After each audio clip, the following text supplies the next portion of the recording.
depends who the people are, I guess. Go up for. Who's on girl? He's on girl. Okay, and then I'll back up. You got 3 pieces in here? Yeah, 3 pieces. Yeah. I'll just have a look where the people are and just put the feeds on. Yeah. We can do the other side, but on the other side, or this side. I'll let you know. Yeah, carry the bucket. Whenever you're backing up, I always carry the bucket. Leave those there. If he falls up.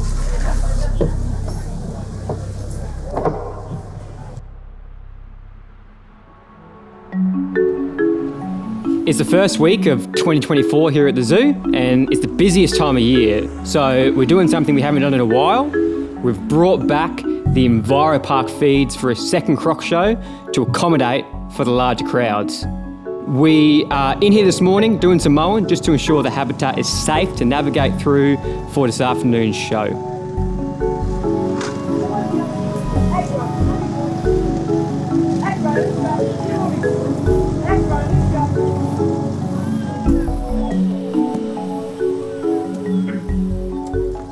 Super busy at the zoo at the moment.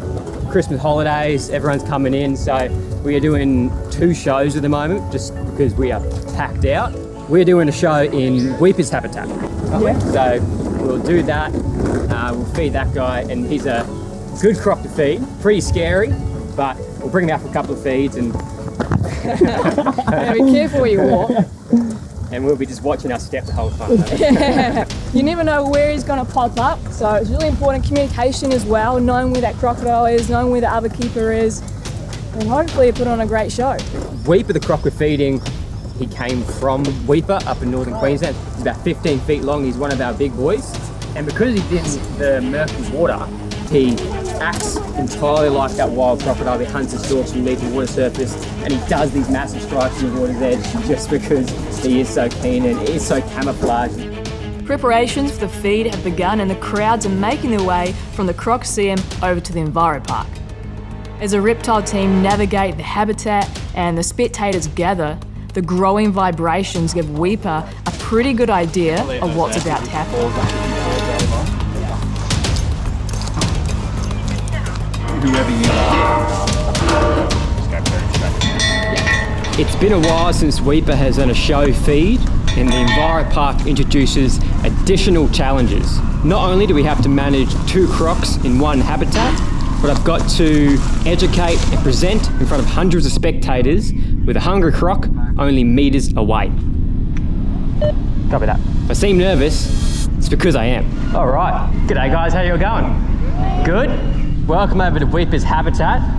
If you guys saw that first demo in the Crocodile with cute little Casper, this is the big version of Casper pretty much. So this is the perfect replica of crocodile territory up in Northern Australia. So it's way scarier feeding in here than it is in the Crocodile. So if I sound nervous at any point, because I really am in here, so you really don't know where he is for the most part. He's just popped up, but I think he's about to pop up right here. So, well, he is right there in front of me.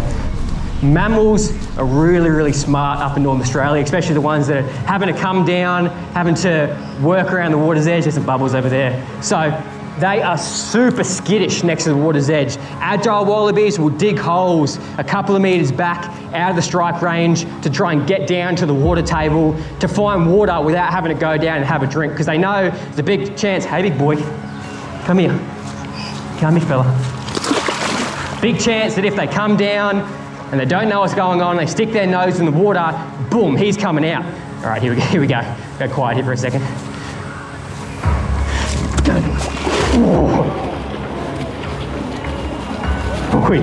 Up here. Oh, how cool is that, hey? Give it up for him. Anyone have a spare pair of underpants? He wants to be in that spot where he knows he's the most dangerous, and that is next to the water's edge, where he's doing that strike. That's a leaf, mate. That's not any food. Come here, fella. Good boy. So you can imagine as the animal was coming down, get him more comfortable, get him more confident. He would just be sitting probably under some reeds next to the bank, maybe under a low-lying branch, next to a big snag sticking out of the water, just showing those 3 points of his head, his eyes, his ears, and his nose. So all of his senses, he can smell, he can see, he can hear, he can watch everything going on next to the water's edge, and he has a frontal lobe in his brain, so he can learn and remember patterns and behaviors just like we can. So he can just sit out there and learn what those animals are doing. So mammals tend to be creatures of habit, and then they come down, they stick their head in the water. He's got his 4 legs forward. He's probably got him dug into the mud. He's got a big kink in his tail. He's poised. He's built up all that power.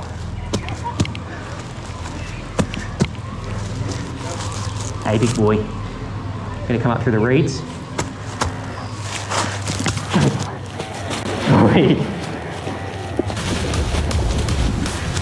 Get that big bulky body out, mate.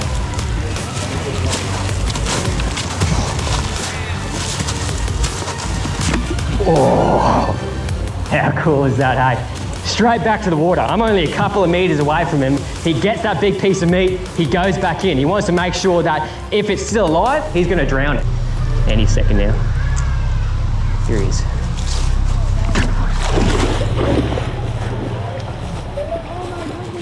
Oh, how cool is that, hey? Hope you guys enjoy the rest of the day.